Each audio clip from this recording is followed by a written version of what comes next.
주의 전에 올라오신 여러분을 주님의 이름으로 환영하고 축복을 드립니다. 이 땅을 살아가는 우리 성들에게 있어서 가장 아름답고 가장 복된 복이 무엇일까? 우리가 함께 살펴보고 있는 산상보훈, 그중에 특별히 팔복에서는 처음의 시작을 천국은 그들의 것이미요 라고 시작을 하고 있고, 그 마무리 팔복의 마무리는 천국이 그들의 것임이라 라는 말로 마무리를 짓고 있습니다. 세상 사람들은 여러 가지 다양한 것으로 복에 대한 부분을 이야기하지만 우리 그리스도인들에게 있어서 최고의 복은 하나님의 백성이 되는 것입니다. 진실한 성도로 하나님 나라를 상속받고 하나님 나라의 백성으로 살아가는 것, 이것만큼 귀한 복이 없습니다. 오늘날 예수님께서 70명의 제자들을 불러놓으시고 둘씩 짝을 짓게 만드신 다음에 그들에게 전도할 수 있도록 만들어주셨습니다. 이제 복음을 들고 마을마다 가면서 하나님의 복된 복음의 말씀을 전했을 때에 그들에게 참으로 놀라운 일들이 많이 벌어지게 됩니다. 주님의 이름으로 전하는 곳마다 귀신이 쫓겨나는 일을 경험하게 되고 병이 치유함을 받게 되고 권능 있는 능력을 경험하게 되어집니다. 이것이 얼마나 그들에게 감격스러웠겠는가. 그 감격스러움을 마음에 담고 예수님께 나옵니다. 그리고 예수님께 그 모든 것을 자랑스럽게 말을 합니다. 이때 예수님께서는 그 이야기를 다 들으시고 난 후에 이렇게 말씀을 하십니다. 이 말씀이 참으로 중요한 말씀인데요. 누가복음 10장 19절에서 20절의 말씀입니다. 제가 여러분께 읽어드리겠습니다. 내가 너희에게 뱀과 전갈을 밟으며 원수의 모든 능력을 제어할 권능을 주었으니 너희를 해칠 자가 결코 없으리라. 그러나 귀신들이 너희에게 항복하는 것으로 기뻐하지 말고 너희 이름이 하늘에 기록된 것으로 기뻐하라 하시니라.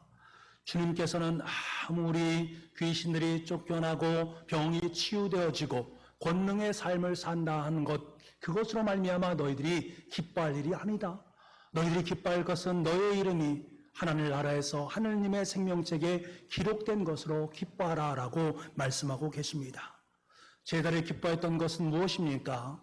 세상 사람들처럼 귀신이 쫓겨나고 병이 낫고 권능이 일어나는 보여지는 것을 가지고 그들은 기뻐했습니다. 이것이 그들에게 가장 좋은 복이라고 여겼습니다. 세상 사람들이 기뻐하는 것, 보여지는 부유와 능력, 그들에게도 동일하게 그것이 기쁨이 되었습니다. 그런데 예수님께서는 말씀하십니다. 그것이 너희의 기쁨이 되는 것이 아니다. 그것이 네 인생의 진정한 행복이 아니다. 너에게 중요한 것은 너의 이름이 하나님의 나라에, 너의 이름이 하늘에 기록되는 것, 다시 말하면 내가 하나님의 백성이 되고 하나님 나라를 소유하는 것, 이것이 너희에게 있어서 참된 기쁨이다라는 사실을 분명하게 말씀하고 계십니다. 여러분, 저와 여러분의 가장 아름다운 복, 위대한 복은 하나님의 백성이 복이 되는 것이요, 하나님의 백성이 되는 것이요, 하나님의 자녀가 되는 인생이 되는 것입니다.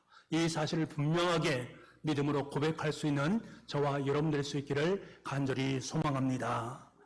그런데 예수님께서는 오늘 본문의 말씀을 보게 되면 다소 충격적인 이야기를 우리에게 해 주십니다. 좀 의아스러운 말씀인데요. 의를 위하여 박해를 받는 자는 복이 있나니, 박해를 받고 고난을 받는 사람이 복이 있다라고 말씀하고 계십니다. 다소 의아스럽지 않습니까? 어떻게 이것이 복이 될 수 있을까? 때로는 손해를 보고 억울한 일을 당하는 그것이 어떻게 복이 될 수 있을까? 그런데 여러분, 이 말씀이 우리 기독교인의 가장 중요한 본질되는 말씀이요, 우리 기독교인의 성품이 고스란히 드러나는 그 귀한 말씀이다라는 사실입니다. 여러분, 성경을 보면 그리스도인들이 박해를 받는 것이 얼마나 많이 등장합니까? 아벨은 의로운 제사를 드렸습니다. 그런데 그 제사로 말미암아 그 형 가인에게 의해서 처참하게 죽임을 당합니다. 하나님의 마음에 합한 다윗은 오직 하나님의 마음을 향해서 열심히 사역을 감당합니다. 그런데 그것을 방해하는 사울의 방해가 너무나도 중하고 너무나도 길었습니다. 예레미야는 하나님의 말씀을 선포하기 위해서 죽음의 구덩이에 처박히는 수모를 당할 수밖에 없고, 또 쫓김을 당할 수밖에 없는 그러한 위기를 경험할 수 있었습니다. 이들이 겪는 박해는 자기 자신들을 위한 박해, 또 대의 명분을 위한 박해가 아니었습니다. 주를 위한 박해, 의를 위한 박해, 하나님을 위한 박해를 당하고 있는 것입니다. 신약을 보면 사도 바울은 그의 영적인 사랑하는 아들에게 이러한 말을 합니다. 디모데후서 3장 12절 말씀인데요. 무릇 그리스도 예수 안에서 경건하게 살고자 하는 자는 박해를 받으리라. 내가 그리스도 안에서, 예수님 안에서 정말 경건하게 살기를 소망하느냐? 그럼 넌 반드시 박해를 받을 수밖에 없다라고 말을 합니다. 뒤이어서 로마서 8장 17절과 18절 말씀에 뭐라고 말을 합니까? 17절 후반절 말씀에 보면 우리가 그와 함께 영광을 받기 위하여, 여기서 말하는 그는 예수 그리스도를 의미합니다. 우리가 예수 그리스도와 함께 영광을 받기 위하여 고난도 함께 받아야 할 것이니라. 생각하건대 현재의 고난은 장차 우리에게 나타날 영광과 비교할 수 없도다. 다시 말하면 그리스도인들의 고난은 너무나도 당연한 것이고 합당한 것이다 라는 사실을 사도 바울은 우리에게 말씀하고 있습니다. 예수님께서도 마가복음 13장 말씀에 그리스도인들이 마지막 때에 당할 고난, 형벌, 환난 이에 대해서 경고의 말씀을 드리려고 있습니다. 그리고 더 나아가서 예수님께서는 요한복음 19장 18절에서 19절 말씀에 정말 우리를 당혹스럽게 만드는 말씀을 하고 계십니다. 그 말씀을 우리가 함께 보기를 원하는데요. 요한복음 15장 18절에서 19절까지 말씀 우리 한 목소리로 함께 읽어보겠습니다. 같이 읽겠습니다. 세상이 너희를 미워하면 너희보다 먼저 나를 미워한 줄을 알라. 너희가 세상에 속하였으면 세상이 자기의 것을 사랑할 것이나 너희는 세상에 속한 자가 아니요 도리어 내가 너희를 세상에서 택하였기 때문에 세상이 너희를 미워하느니라. 예수님께서 뭐라고 말씀하십니까? 네가 참된 그리스도인의 삶을 살기를 원한다면 너희가 세상 속에서 박해를 받고 고난을 받는 것은 너무나도 당연한 것이다. 이것이 그리스도인의 삶이다. 세상에 너희를 미워하는 것은 너무나도 합당한 것이다 라고 말씀하고 계십니다. 여러분, 예수님은 우리에게 고난이 결코 저주나 패배가 될 수 없다라고 말씀하십니다. 오히려 고난을 통해 영광에 이르게 되고 고난을 통해서 참된 구원의 역사에 동참하게 된다라는 사실을 말씀해 주고 계십니다. 그런데 여러분, 중요한 것은 이것에 전제가 있다라는 사실입니다. 박해도 다 같은 박해가 아니라는 것들이지요. 그러면 진정한 박해는 어떤 것인가? 의를 위한 박해가 진정한 박해다라고 예수님께서는 말씀하십니다. 예수님은 의를 위해서 박해를 받는 자가 복이 있다라고 말씀하시지 박해를 받는 자가 복이 있다라고 말씀하지 않으십니다. 그렇다면 여기서 말하는 의라는 것은 무엇인가? 오늘 예수님께서 11절 말씀에 나로 말미암아 너희를 욕하고 박해하고, 나로 말미암아 너희를 욕하고 박해하고, 여기서 말한 나라는 것은 예수님을 말씀하십니다. 다시 말하면 박해도 똑같은 박해가 아니라 예수님을 위한 박해, 예수님을 위해서 살기 위해서 그 삶의 자리 속에서 당하는 박해가 진정한 의를 위한 박해다라고 말씀을 하고 계십니다. 의를 위해서 박해를 받는다라는 것은 이 세상이 불의하다라는 사실을 전제로 하고 있습니다.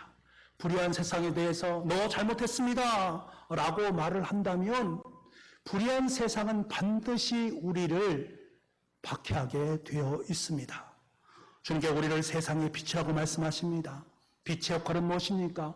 어둠을 밝히 드러내는 것입니다. 그래서 어둠은 빛을 싫어하게 되어 있습니다. 내가 예수 그리스도의 사람입니다. 거룩한 주님의 빛을 바라는 존재입니다. 내가 거룩한 빛을 바라기에 거룩한 빛을 바라는 내가 세상 속에 나아가게 된다면 세상 사람들은 그 거룩한 빛을 보면서 자신의 삶 속에 있는 죄성의 어두운 빛을 고스란히 다 보게 된다라는 말씀입니다. 그러면 그들은 저 빛, 저 거룩한 빛 너무 멋지다라고 이야기하는 것이 아니라 그 거룩한 빛을 향해서 박해를 퍼붓기 시작한다라는 거예요. 그러면 세상 사람들은 이를 참지 못하고 여러 가지 방법으로 우리에게 여러 가지 모습으로 피해를 주고 고난을 허락한다라는 사실입니다. 세상은 그리스도인의 삶을 수용할 수 없습니다. 그래서 그리스도인들이 세상으로부터 고난을 받는 것은 너무나도 지극한 일이다. 세상이 너희를 미워하느니라. 예수 그리스도의 이 말씀이 바로 이것을 의미하는 것입니다. 그런데 우리 그리스도인의 삶의 현실을 바라보면 조금 안타까운 점이 있습니다. 무엇인가 하면 이 핍박에 대한 오해 부분에 있어서 좀 안타까운 부분이 있습니다. 그리스도인들 중에 의를 위한 핍박을 받지 않음에도 불구하고 마치 그것이 내가 의롭기 때문에 핍박을 받는 것처럼 이야기하는 사람들이 있다라는 것들입니다. 자신이 어떤 잘못을 했습니다. 잘못이 있으면 그 잘못으로 말미암아 내가 고난을 당할 수도 있지 않겠습니까? 그런데 그리스도인들은 내가 잘못해놓고 내가 예수님을 위해서 핍박을 받는다라고 생각하는 거예요. 그것은 핍박이 아니라 그 잘못한 것에 대한 처벌의 의미로 나에게 고난이 찾아오는 것입니다. 요즘 기독교가 사회적으로 몹시 질타를 받고 있습니다. 그 질타를 받는 것 중에 코로나19에 대한 잘못된 대응 때문에 아니겠습니까? 몇몇 교회 속에서 코로나19를 잘못 대응으로 함으로 말미암아 코로나19가 확산되는데 영향을 주었습니다. 세상 사람들은 이것을 바라보면서 뭐라고 말하겠습니까? 우리 기독교 교회에 대해서 좋은 소리 하겠습니까? 나쁜 소리 하는 것은 너무나도 지극히 당연한 것입니다. 그럴 때 우리는 뭐라고 말합니까? 세상이 우리 그리스도인들을 핍박하는구나. 교회가 핍박을 받는구나. 이렇게 말해서는 안 된다라는 거예요. 이것이 바로 의를 위해서 핍박받는 것이 아니다라는 것입니다. 정치적 이유 때문에 핍박을 받는 사람들이 있습니다. 그분들도 나는 그리스도 때문에 핍박을 받는다라고 말하는 분이 있습니다. 물론 그리스도인들이 정치적인 생각이나 정치 철학을 갖지 말라라는 것이 아닙니다. 가져야 됩니다. 그런데 그것을 예수 그리스도의 말씀에 빗대어서 내 삶 속에 정치적 소신과 신념을 가질 필요가 있습니다. 하지만 우리가 정치적 신념으로 대의 명분을 위해서 고난을 받으면서 마치 그것이 예수님을 위해서 고난받는 것처럼 이야기한다면 주님께서는 단호하게 말씀하십니다. 그것은 나를 위한 핍박이 아니다라고 말입니다. 그래서 주님께서는 우리에게 의와 다른 것을 말씀하시면서 오늘 11절 말씀에 분명하게 말씀하십니다. 나로 말미암아 너희를 욕하고 박해하고 거짓으로 너희를 거슬러 모든 악한 말을 할 때에는 너희가 욕을 받고 박해를 당하고 악한 말을 듣는 것은 나 때문에 듣는 것이다. 그것이 바로 의에 의한 박해다. 주님을 위해서 주님을 발자취를 따르다가 내 삶 속에 고난이 찾아오는 것, 그것이 진정한 의를 위한 박해다.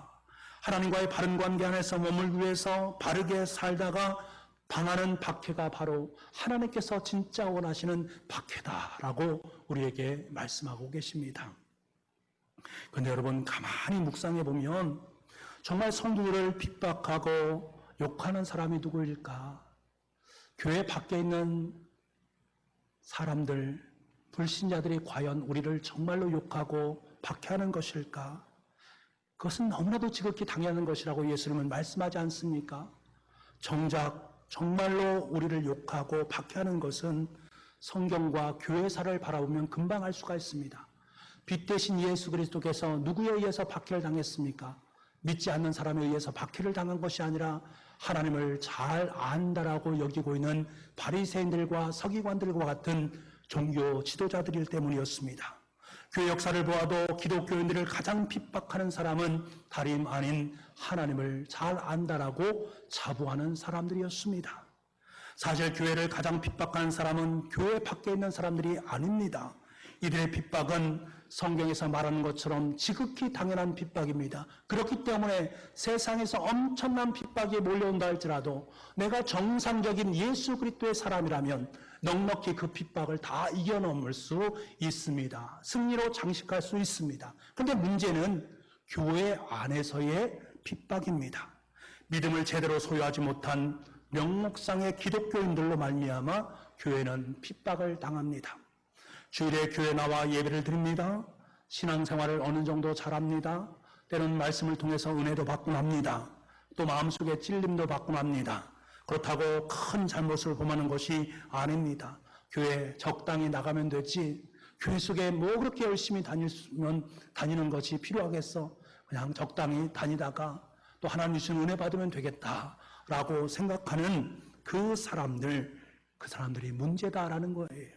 그저 적당히 주의를 지키고 적당하게 신앙생활하고 적당히 은혜 받은 사람, 그 사람들이 교회 속에서 문제가 될 수가 있습니다. 이런 분들이 교회에서 상처를 받고 교회를 떠나게 되면 그 사람들이 교회를 핍박하고 그리스도인을 핍박하는 일에 앞장선다라는 사실입니다. 여러분, 나에게 잘못을 행하고 나쁜 말을 하고 폄훼하는 사람은 누구입니까? 교회 안에 있는 형식적인 그리스도인들입니다. 형식적인 성도가 내뱉는 한마디 한마디 언어 때문에 많은 사람들은 비수가 꽂히게 되는 것입니다. 그의 마음속의 말입니다. 그렇기 때문에 우리는 예수를 믿어도 제대로 믿어야 되고 신앙생활을 해도 제대로 해야 됩니다. 형식적인 그리스도인의 삶을 살아서는 안 되는 것입니다. 그렇지 않으면 나도 알지 못하는 사이에 내가 형제와 자매를 핍박하는 그리스도인으로 설 수도 있다라는 사실을 늘 명심할 수 있어야 됩니다. 여러분, 내가 제대로 신앙생활을 하지 않으면 내가 교회를 핍박하는 주 대상이 될 수 있다라는 사실, 내가 바리새인이요 서기관이 될 수 있다라는 사실, 그래서 신앙생활은 제대로 해야 되는 것입니다. 예수를 믿어도 제대로 믿을 수 있어야 되는 거예요. 그럼 왜 하나님께서는 그리스도인들에게 박해를 허락하시는 것일까? 욥기에 보면 나의 가는 길을 오직 그가 아시나니 그가 나를 단련하신 후에는 내가 순금처럼 나오리라 말씀하지 않습니까? 욥은 고난의 과정, 박해의 과정을 통과했습니다. 그때에서 비로소 하나님을 제대로 알게 됩니다. 그때에서 비로소 하나님과 바른 관계를 맺어가는 정직한 성도로 세운 바 되게 됩니다. 여러분, 이것은 우리에게 무엇을 말합니까? 박해라는 것은 참된 선고와 거짓된 성도를 구별하고 계신 하나님의 가장 아름다운 방법이다라는 사실입니다. 마태복음 10장단 말씀을 보게 되면 4가지 마음밭에 뿌려진 씨앗에 대해서 말씀을 하고 있습니다. 그 중에 2번째 밭이 얇은 돌밭에 뿌려진 씨를 의미합니다. 그 씨가 자라납니다. 그런데 흙이 깊지 않음으로 말미암아 태양빛이 비추게 되면 그것은 자라지 못하고 말라서 죽어버리게 됩니다. 이 대해서 예수님은 뭐라고 해석을 하시는가? 마태복음 10장 20절에서 21절에 이렇게 주님께서 직접 해석을 해주십니다. 제가 이 말씀을 여러분께 읽어드리겠습니다. 돌밭에 뿌려졌다라는 것은 말씀을 듣고 즉시 기쁨으로 받되 그 속에 뿌리가 없어 잠시 견디다가 말씀으로 말미암아 환난이나 박해가 일어날 때에는 곧 넘어지는 자요. 여러분, 그렇습니다. 거짓 성도는 환난과 핍박이 찾아오게 되면 반드시 넘어지게 되어 있습니다. 말씀에 뿌리가 없는 사람은 고난이 찾아오고 힘듦이 찾아오고 어려움이 찾아오게 되어지면 모두 도망쳐버리게 되어 있습니다. 하지만 말씀의 뿌리가 깊이 박힌 그 사람의 삶은 어떤 고난이 찾아온다 할지라도 그 고난이 그의 삶 속에 자양분이 되어서 30배, 60배, 100배의 결실을 맺어가게 됩니다. 그래서 때로는 하나님께서 우리에게 박해, 고난을 허락하신다라는 사실입니다. 여러분, 우리는 고난을 통해서 그리스도를 닮은 예수님의 자녀로 성장하게 되어 있습니다. 흐르는 시냇물에서 돌을 치울 때만이 시냇물의 노래소리를 들을 수 있습니다. 돌이 없으면 시냇물은 노래하지 않습니다. 마찬가지입니다. 고난이란 돌이 우리의 삶 속에 있을 때에 비로소 우리는 소망이란 노래를 부를 수가 있는 것입니다. 그래서 사도 바울은 환난이 인내를 낳고 인내가 연단을 낳고 연단이 소망을 낳는다라는 말을 우리에게 들려준 겁니다. 사랑하는 여러분, 하나님께서는 그리스도인인 저와 여러분에게 고난을 허락하셨습니다. 이 고난을 통해 저와 여러분을 세상 사람들과 구별하시기를 원하십니다.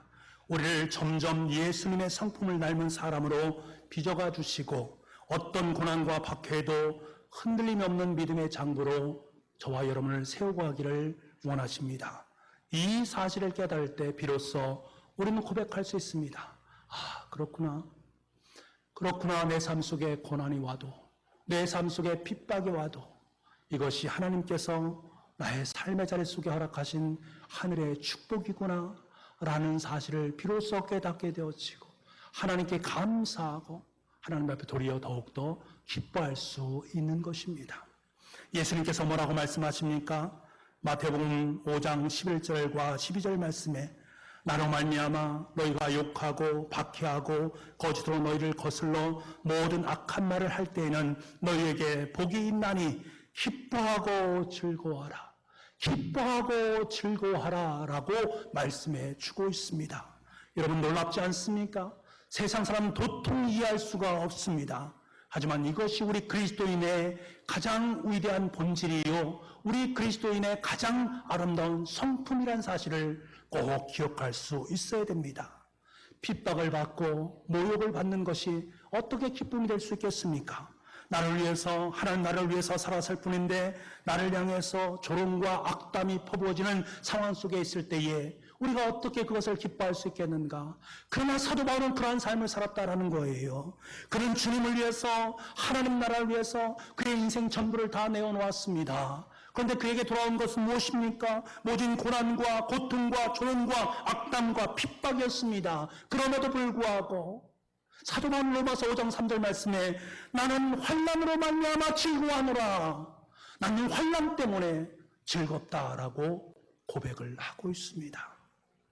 즐거워한다라는 말은 너무나 감격스러운 나머지 가슴이 벅차올라서 억제할 수 없는 기쁨을 의미할 때 즐겁게 한다라는 말을 사용합니다. 주님을 위해서 고난을 받고 있는데 주님 때문에 고난받는 것이 나에게 너무나 큰 감격과 기쁨으로 다가온다라는 거예요. 내가 무엇인가인데 하나님께서 내 삶 속에 이런 고난을 주셨습니까? 이런 아픔을 주셨습니까? 이런 은혜를 베풀어 주셨습니까? 생각만 해도 감격하고 감격스러워서 이 기쁨이 흘러넘치지 않을 수 없다. 난 그래서 기뻐하고 즐거워한다 라고 고백을 하고 있습니다. 여러분 사실 환난을 기뻐할 사람이 어디 있겠습니까? 박해를 기뻐할 사람이 어디 있겠습니까? 우리의 고난과 박해는 너무나 힘들지 않겠습니까? 너무나 어렵지 않습니까? 박해 자체가 기쁨이 될 수 없는 것입니다. 이 사실을 주님은 몰랐을까요? 주님도 너무나 잘 알고 계십니다. 그럼에도 불구하고 주님께서 우리에게 말씀하십니다. 기뻐하고 즐거워하라. 기뻐하고 즐거워하라. 왜 이 말씀을 우리에게 들려주셨는가? 그 다음이 중요한 것입니다. 기뻐하고 즐거워하라. 하늘에서 너희의 상이 큼이라. 하늘에서 너희의 상이 크다. 너희가 고난 속에도 기뻐하고 즐거워할 수 있는 것은 하늘의 상급이 너희에게 크기 때문에 그렇다. 하늘의 상급은 무엇을 말합니까? 천국이 그들의 것이며 천국이 그들의 것입니다.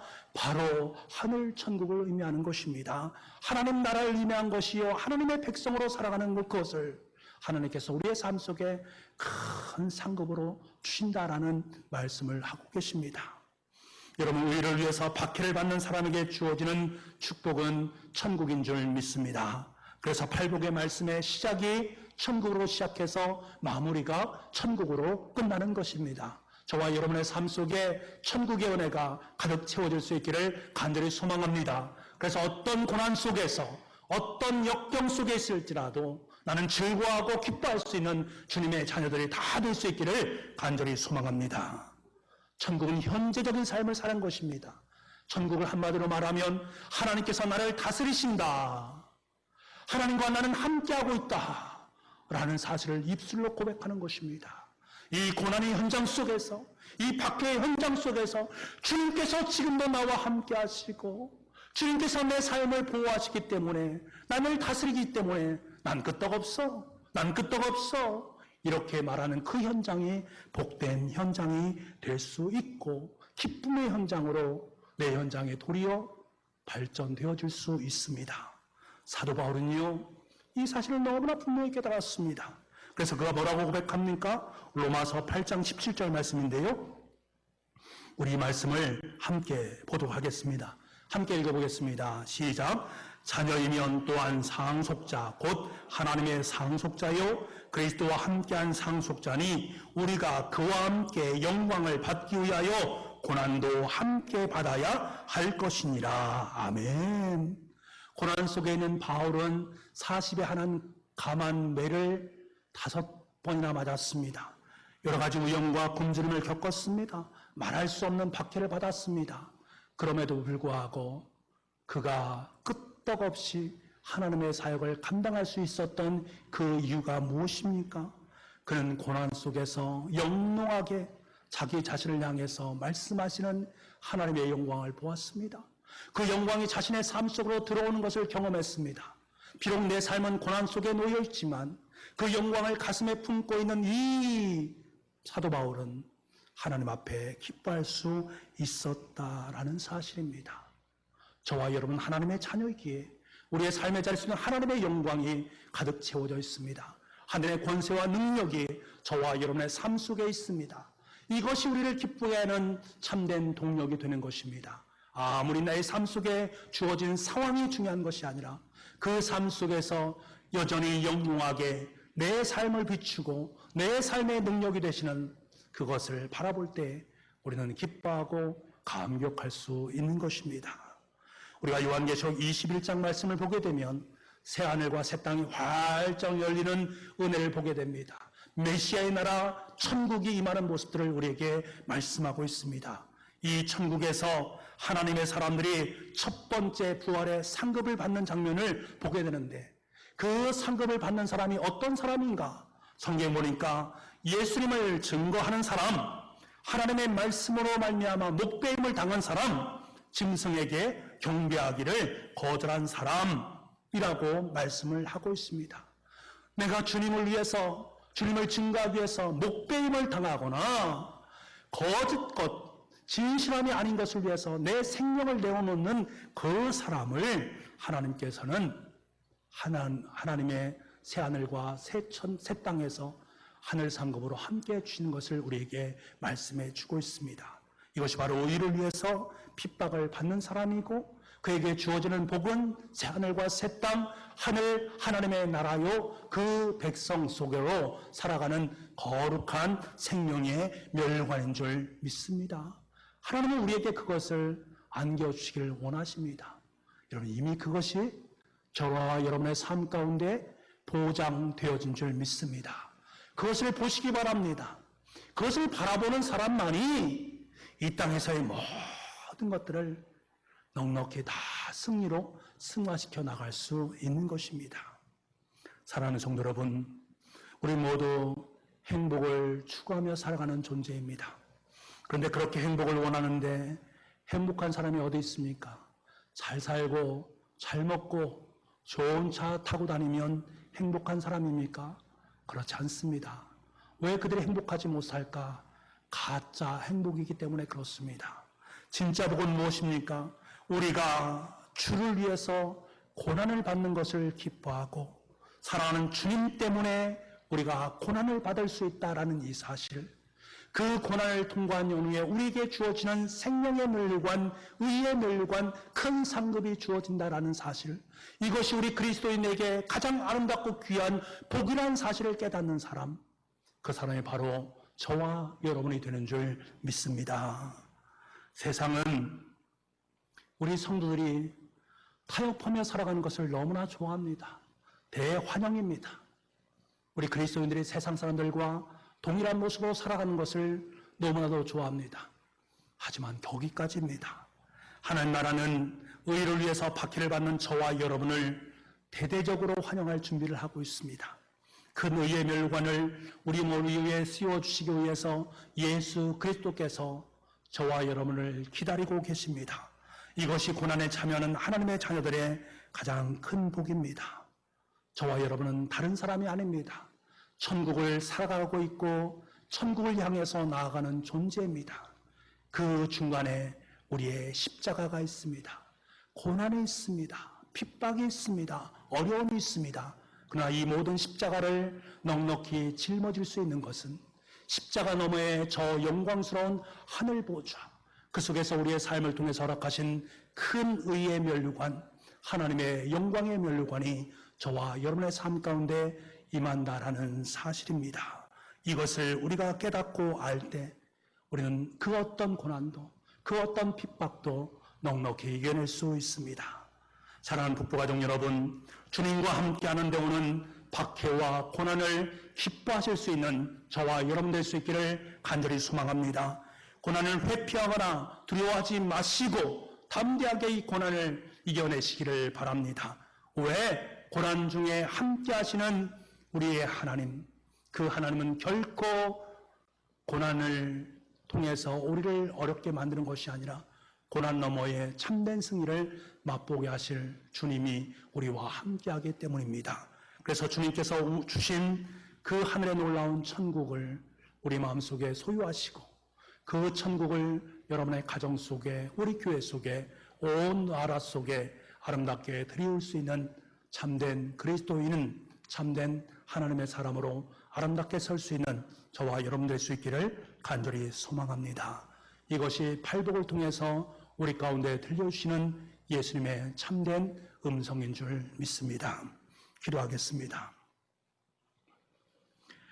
아버지 하나님, 의를 위해서 박해를 받는 자는 복이 있다라고 말씀하십니다. 우리는 세상에 살면서 많은 어려움들이 있고 힘듦이 있고 고난이 있고 박해가 있을 때에 왜 나에게 이런 어려움을 주실까? 때로는 의아심을 가질 때도 많이 있었습니다. 그런데 지나고 보니 그 모든 것이 하나님의 은혜였음을 다시금 깨닫습니다. 내가 주님을 위해서, 하나님 나라를 위해서 박해받는 것을 즐거워할 수 있는 그 마음을 우리의 삶 속에 허락하여 주옵소서. 내 마음속에 담겨져 있는 오직 천국, 저 하늘 천국을 향해서 날마다 주님의 길을 걸어갈 수 있는 우리 모두가 되게 하여 주시며, 그래서 그 탕은 상급으로 말미암아 내 삶이 얼마나 멋지고 귀한 인생이었는가 하나님 앞에 감사로 고백할 수 있는 우리 모든 하나님의 백성들 다 될 수 있도록 주님 은혜 허락하여 주옵소서. 모든 말씀을 예수님의 이름으로 기도하옵나이다. 아멘.